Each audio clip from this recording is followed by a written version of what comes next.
Hello. तो last time हमने किया था कंट्रोल स्ट्रक्चर स्टेटमेंट, जिसके अंदर हमने सीखा था इफ़ एल्स और इफ़ एल्स इफ। ठीक है। तीनों में हम जो है प्रैक्टिकल किया था हमने। ठीक है। इफ़ एल्स इफ में दोनों में वन एक जो सिंगल कंडीशन होती है, एक कंडीशन होती है, उसके अकॉर्डिंग काम किया जाता है। जब आपको मल्टीपल कंडीशन चेक करानी होती है तो आप इफ़ एल्स इफ का काम जो है आप यूज करते हो। ठीक है। आज भी हम उसी तरह कुछ चीज़ सीखेंगे, एक नई चीज़ है। ठीक है। उसमें क्या होता है, स्विच केस। उसमें भी आप मल्टीपल कंडीशंस को चेक कर सकते हो और उसके तहत काम कर सकते हो, लेकिन इसमें थोड़ा अंतर है। उस चीज़ों को समझ लेते हैं। मल्टीपल कंडीशन जब आप बनाते हो तो आप इफ एल्स इफ के थ्रू ऐसे बनाते हो कि वन बाय वन सारी कंडीशन लिखी जाए। ठीक है। तो आप जब इसके थ्रू प्रोग्राम बनाएंगे तो जब आपको ऐसी ज़रूरत होगी कि आपको जो है one by one condition check हो।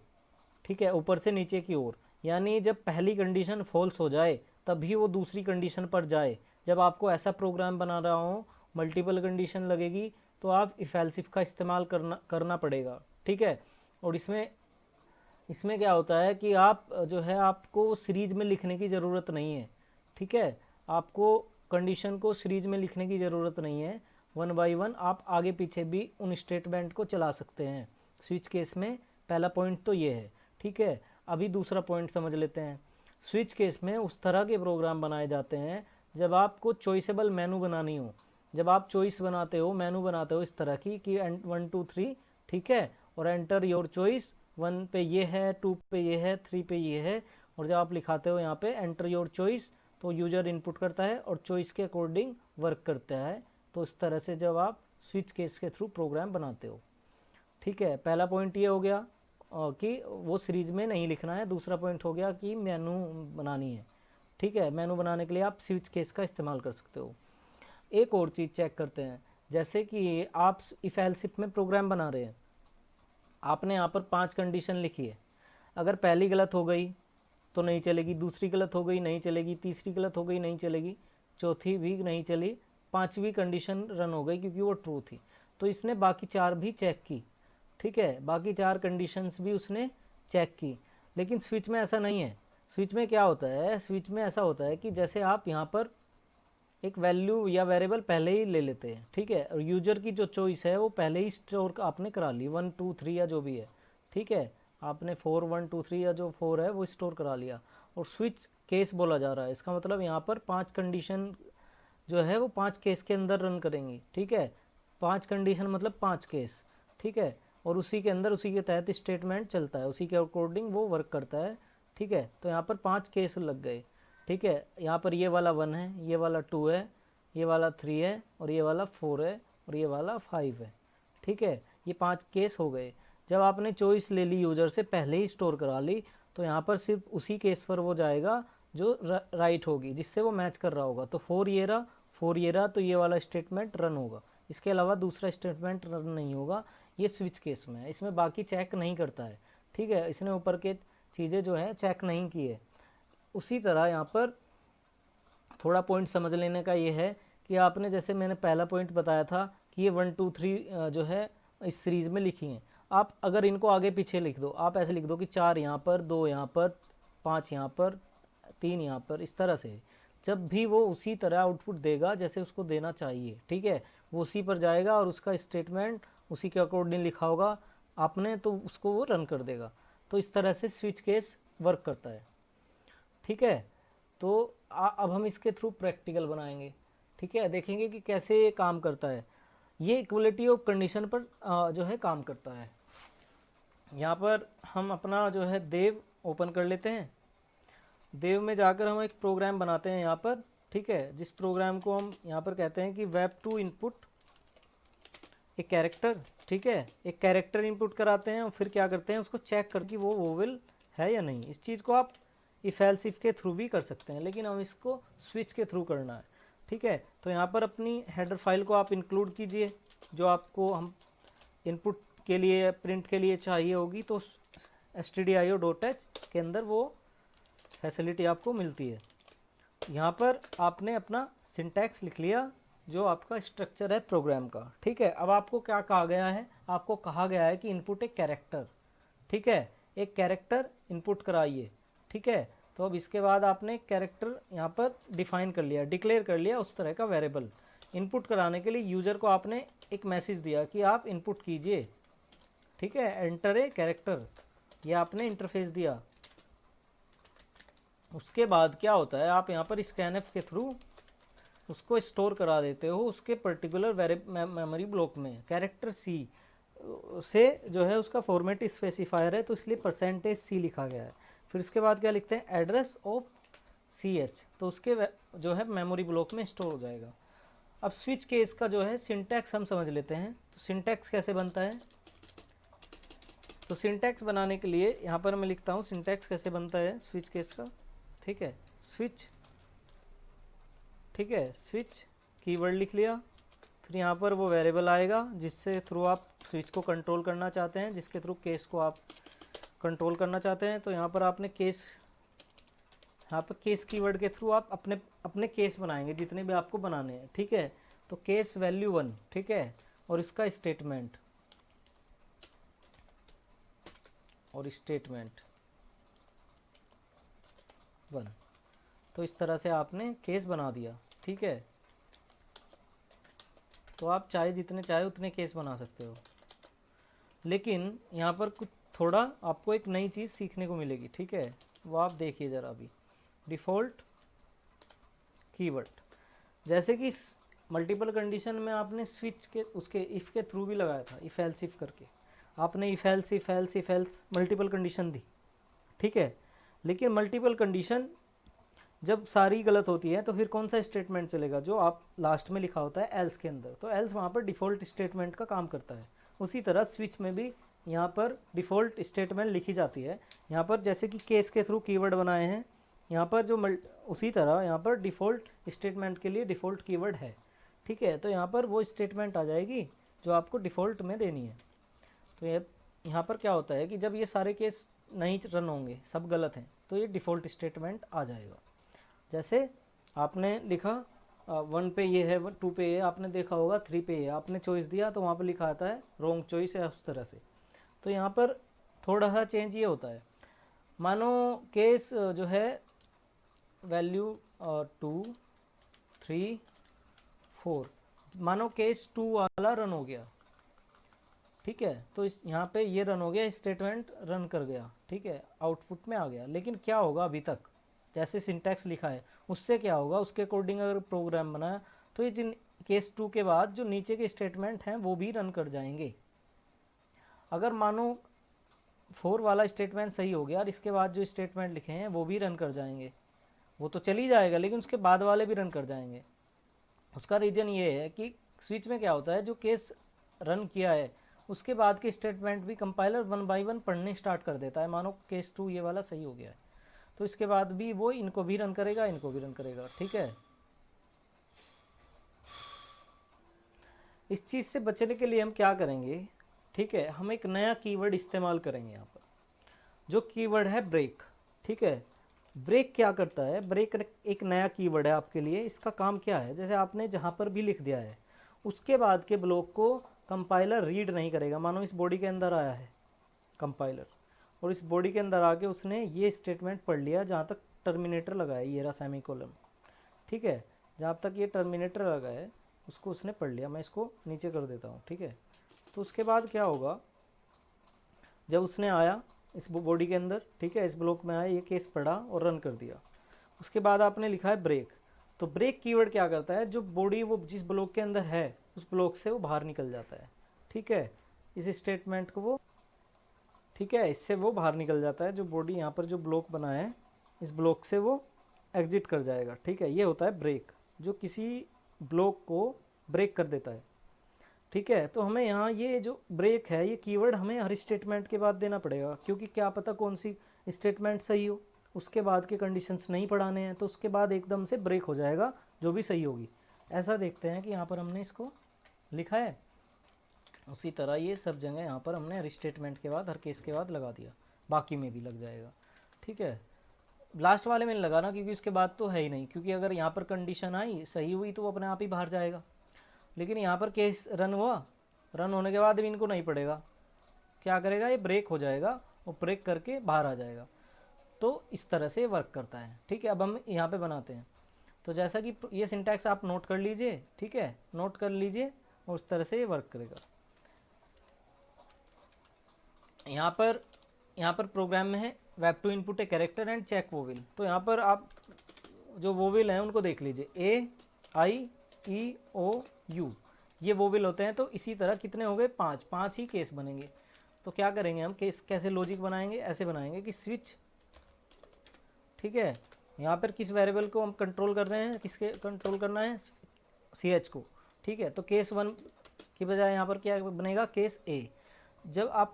जब कैरेक्टर में केस बनाया जाता है तो आता है सिंगल इन्वर्टेड कोमा के अंदर। ठीक है, यहाँ पर केस ए बन गया। फिर यहाँ पर जब केस अगर ए आया तो क्या प्रिंट आना चाहिए, वोवेल आना चाहिए। ठीक है, ठीक है, तो यहाँ पर उसके बाद जैसा कि हमने कहा था ब्रेक लगा दिया। ठीक है, उसी तरह ये 5 केस हम बना देंगे।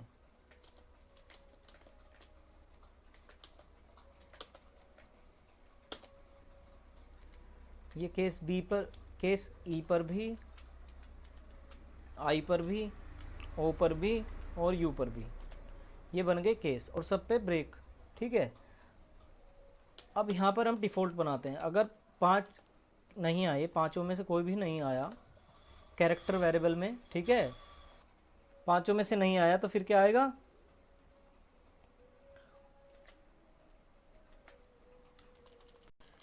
Note vowel. ठीक है,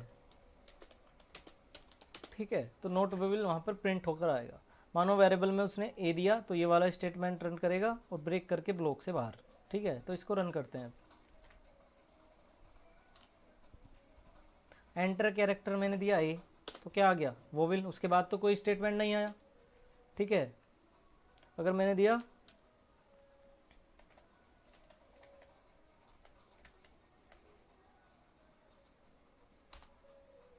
वहाँ पर ई, ठीक है, तो क्या आ गया, वोवेल आ गया, आउट हो गया। अब यहाँ पर हम ब्रेक को हटा कर देख लेते हैं। ठीक है, ब्रेक की भी यहाँ पर आपकी जो है कंप्लीट हो जाएगी। ठीक है, क्लियरिटी आ जाएगी कि ब्रेक क्यों इस्तेमाल होता है। ठीक है, इसको सेव कर दिया, रन किया। करने के बाद यहाँ पर मानो ई दिया मैंने। ठीक है, क्या दिया मैंने, ई, तो यहाँ पर क्या आना चाहिए, ई से क्या आएगा, वोवेल आना चाहिए। ठीक है, ये वोवेल आना चाहिए। ठीक है, तो एंटर किया, लेकिन उसके बाद भी vowel vowel vowel not vowel सब आया। क्यों, क्योंकि ई के बाद ये वोवेल भी आया, फिर इसने कंपाइलर ने इसको भी रीड किया, ये वोवेल भी आया, ये भी आया, और ये नॉट वोवेल भी उसने पढ़ा। यानी कि उसने जो कंडीशन सही हुई थी उसके बाद के सारे स्टेटमेंट पढ़ लिए। लेकिन जैसे ही ब्रेक लगा देते हैं हम, तो उसके बाद के वो सारे स्टेटमेंट नहीं पढ़ता है, केवल उन्हीं को पढ़ता है जो ब्रेक जो कंडीशन सही है, सिर्फ उसी को पढ़ता है। ब्रेक के बाद कुछ भी नहीं पढ़ता है और ब्लॉक से बाहर आ जाता है। तो जिस तरह से मैंने प्रोग्राम बनाया है, आप भी एक नया प्रोग्राम बनाइए, अलग अलग तरह के प्रोग्राम बनाइए। मैंने यहाँ पर कैरेक्टर वोवेल चेक, तो अब हम इसी तरह एक नया प्रोग्राम बनाते हैं। ठीक है, तो यहाँ पर एक मेनू दी गई है। ठीक है, वहाँ पर मेनू लिखा है 1 पर ऐड, 2 पर सब, इस तरह से। उसके बाद लिखा है एंटर योर चॉइस। तो मानो मैंने एक आउटपुट का आपको ऐसे दिया है कि आप यहाँ पर देखकर आप समझ सकते हैं क्या बनाना है। ठीक है, तो यहाँ पर एंटर योर चॉइस, यहाँ पर 3 लिखा, उसने एकदम से क्या लिखाएगा, फिर एंटर 2 नंबर, फिर आप 2 नंबर इनपुट करोगे, एडिशन आ जाएगा। तो इस तरह से एक नया प्रोग्राम हमें ये बनाना है। तो इसको देखते हैं कैसे बनाते हैं। ठीक है, स्विच के थ्रू इसको हमने कमेंट कर दिया, अपनी हेडर फाइल हमने लगाई यहाँ पर। ठीक है, stdio लिखा, .h लिखा। ठीक है, और यहाँ पर इंट मेन, और फिर हमें जो जो चाहिए हमें वो वेरिएबल बना लेने हैं। तो ठीक है, मेनू बनाने के लिए तो कुछ नहीं चाहिए, तो मेनू तो नॉर्मल बन जाएगी। ठीक है, प्रिंट स्टेटमेंट के थ्रू हमें चाहिए एंटर योर चॉइस, तो यूजर जो चॉइस देगा वो स्टोर करानी है हमें। फिर उसके बाद जो 2 नंबर स्टोर कराएंगे जिन पर वो ऑपरेशन होगा जो उसने चॉइस में दिया है, वो निकालने के लिए, उसका आउटपुट निकालने के लिए। तो 2 चीज़ें हो गई, एंड इंट ए, ठीक है, एक एन, जो ये चॉइस हो गया। ठीक है, इंट एन, ये चॉइस स्टोर होगी इसमें। ठीक है, और फिर इंट यहाँ पर ए बी और सी। ठीक है, ए बी और सी, ये तीनों चीज़ें अपने जो हमारा वर्क है वो हमें करना है, उसके लिए ले ली। ठीक है, तो प्रिंट एफ किया हमने सबसे पहले। प्रिंट एफ में क्या लिखा हमने, मेनू। ठीक है, /t देकर। ठीक है, /t से वो टैब लेकर आएगा तो मेनू लिखा आ जाएगा यहाँ पर, जैसे लाइक दैट। ठीक है, शायद उससे पहले ये वाली ये जो है ये इंटरफेस है, तो उस तरह से पहले ये लिखेंगे, ठीक है। तो यहाँ पर पहले ये लिखेंगे, ठीक है, इस तरह से ये आ गया, ठीक है। इसको कॉपी कर लिया और यहाँ पर बीच में क्या लिखा है, मेनू, ठीक है। या तो आप ऐसे लिख सकते हैं, ऐसे करके भी, ठीक है। ऐसे आपने लिख दिया तो मेनू आ जाएगा, ठीक है। लेकिन यहाँ पर आपको स्लैश एन देना होगा हर लाइन में, ठीक है, ताकि वो न्यू लाइन में लेकर आए उसको, ठीक है। उसके बाद क्या करना है, ये हो गया। फिर चॉइस बनानी है, ठीक है। तो यहाँ पर क्या बनना है, इसके बाद क्या है, स्लैश एन करके 1 बाई 1 क्या है, मेनू है, ठीक है। 1 पर ये, 2 पर ये, इस तरह से। तो स्लैश एन 1 पर ऐड, ठीक है, 1 पर ऐड, ठीक है। फिर स्लैश एन, फिर स्लैश एन, ठीक है। उसके बाद क्या है, 2 पर सब, ठीक है। उसी तरह फिर से स्लैश एन, 3 पर मल्टीप्लिकेशन, ठीक है, 4 पर डिवीज़न, ठीक है। इस तरह से ये बन गया। इसको ज़रा देख लेते हैं रन करके। यहाँ पर रन करके देखिए तो उस तरह से ये मेनू बन चुकी है, लेकिन वहाँ पर अभी थोड़ा चेंज करना है। ये क्या है, यहाँ पर डिवीज़न के आगे क्या लिखा है, 4, ठीक है, तो 4 लिखा है। तो इस तरह से रन कीजिए, ठीक है। वो थोड़ा साइड में आ रहा है, तो आप उस तरह से आप ये चीज़ें आप कर सकते हैं, ठीक है। आप इसको कर सकते हैं, इसमें कोई प्रॉब्लम नहीं है, ठीक है। आप इस तरह से गैप दे सकते हैं, ठीक है, ठीक है। आप हर जगह गैप दे सकते हैं इस तरह से, तो उस तरह से आ जाएगा, ठीक है, गैप। लेकिन आपको ये नहीं चाहिए तो आप मतलब जिस तरह आप चाहें उस तरह बना लें, ठीक है, मेनू। अब उसके बाद क्या है कि हमें क्या करना है, चॉइस चाहिए हमें। तो यूज़र को हमें चॉइस चाहिए, तो यहाँ पर ये वाला स्टेटमेंट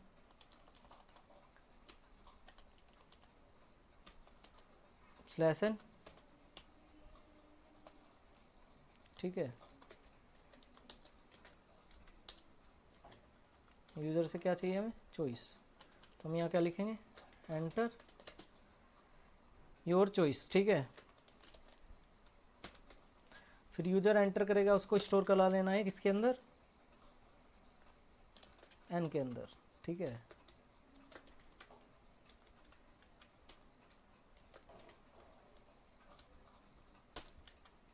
उसको हमने एन के अंदर स्टोर करा लिया, ठीक है। रन करके देखा होता है, चॉइस लिखी है मैंने, चॉइस दी 1, उस तरह से आ गया, ठीक है। अब यहाँ पर क्या करेंगे, स्विच केस बनाएंगे, ठीक है। अब हम स्विच केस बनाएंगे, मेनू बनाने के लिए, ठीक है, केस बनाते हैं। तो यहाँ पर स्विच केस बनाया, यहाँ पर क्या आएगा, एन, ठीक है। इस चॉइस के थ्रू काम करेगा। केस 1, केस 1 पर क्या होना है, केस 1 पर क्या होना है, अगर वो केस 1 देता है तो उससे एकदम से क्या पूछा जाएगा, एंटर 2 नंबर, या कोई भी केस देते हैं, ये जो है हर केस में आएगा एंटर 2 नंबर, ठीक है। ये स्टेटमेंट उससे पूछी जाएगी।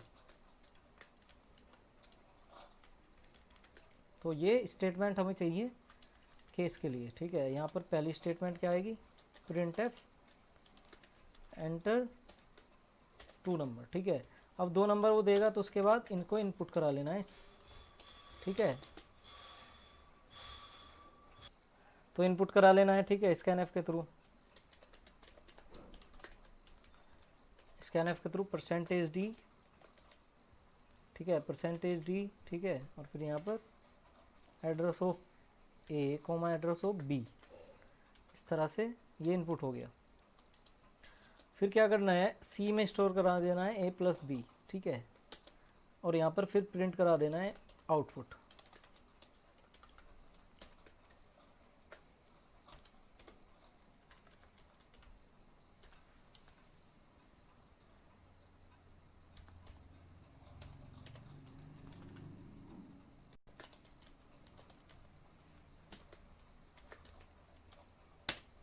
तो इस तरह से क्या आ जाएगा, सी एज ए आउटपुट। उसके बाद क्या ले लेना है, ब्रेक। उसके बाद ले लेना है ब्रेक, ठीक है, ताकि स्टेटमेंट क्लोज हो जाए। इस तरह से पूरा प्रोग्राम हो जाएगा। उस तरह से केस 1 बना है, उसी तरह से केस 2 बन जाएगा।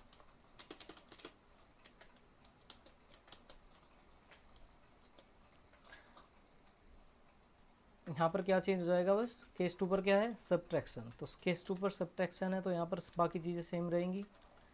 सब्ट्रैक्शन निकलेगा, सब्ट्रैक्शन एज ए स्टेटमेंट आएगा, ठीक है, और यहाँ पर प्रिंट हो जाएगा। सेम चीज़ यहाँ पर 3 के लिए, जहाँ पर मल्टीप्लिकेशन निकला है और यहाँ पर मल्टीप्लाई हो जाएगा, और यहाँ पर लिखा आ जाएगा मल्टीप्लाई, ठीक है। और ये सी, बाकी चीज़ें सेम रहेगी। उसी तरह इसके अंदर भी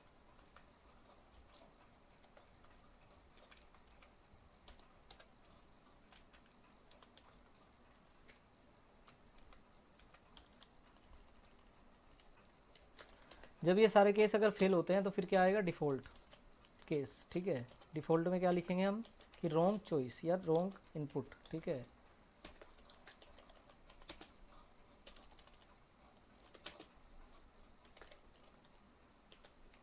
इस तरह से हमने दे दिया प्रोग्राम। अब हम रन करते हैं, ठीक है। तो ये प्रोग्राम कंप्लीट हो चुका है, इसको अब हम रन करेंगे, ठीक है। रन किया, ठीक है। यहाँ पर रन करते हैं तो यहाँ पर चॉइस है, मानो हम 1 देते हैं तो वहाँ पर लिखा है 2 नंबर, फिर हम आउटपुट देते हैं और हमारा एडिशन आ जाता है। देखा आपने? तो उस तरह से आप दूसरी चॉइस दोगे अगर, तो उस तरह से वो वर्क करेगा।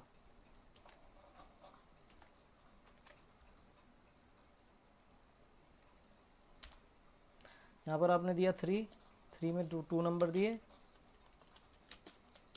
तो 12 आ गया, आपने देखा। तो इस तरह से ये प्रोग्राम रन कर रहा है। ये प्रोग्राम बनाइए, आगे भी बनाइए, इस तरह से आप नए नए प्रोग्राम बना सकते हैं, ठीक है। आप इसको दूसरे तरीके से भी कर सकते हैं, जो है आप कहीं लॉजिक आप बना सकते हैं। ये मैंने आपको एक तरीका बताया है, आप दूसरे तरीके दिमाग लगाइए, थोड़ा माइंड लगाइए, दूसरा लॉजिक बनाइए, उस तरह से आप, ठीक है। इस तरह से सिंपल बेसिक प्रोग्रामिंग करने में आपकी प्रैक्टिस कीजिए। जब आपकी प्रैक्टिस हो जाएगी तो आगे चलकर आप जितनी भी लैंग्वेज पढ़ेंगे आपको कभी भी किसी तरह का प्रोग्रामिंग में कहीं पर प्रॉब्लम नहीं आएगी, क्योंकि आपका लॉजिक और प्रोग्रामिंग स्ट्रॉन्ग रहेगा। और ऐसे ही कम से कम, जैसे स्विच केस है, इस पर 5-6 प्रोग्राम बनाइए तरह तरह के। आप देखिए जहाँ पर आप इस्तेमाल करते हो उस तरह से प्रोग्राम बनाइए। जैसे यहाँ पर मैंने 1 पर दिया ऐड, सब्ट्रैक्शन, मल्टीप्लिकेशन, यहाँ पर आप दे दीजिए एरिया निकालना या रेक्टेंगल निकालना या इस तरह की चीज़ें निकालना, और एंटर चॉइस भी उस तरह से बन जाएगी। यहाँ पर 2 नंबर लिखा है, फिर लेंथ और ब्रेथ आएगा, एंटर लेंथ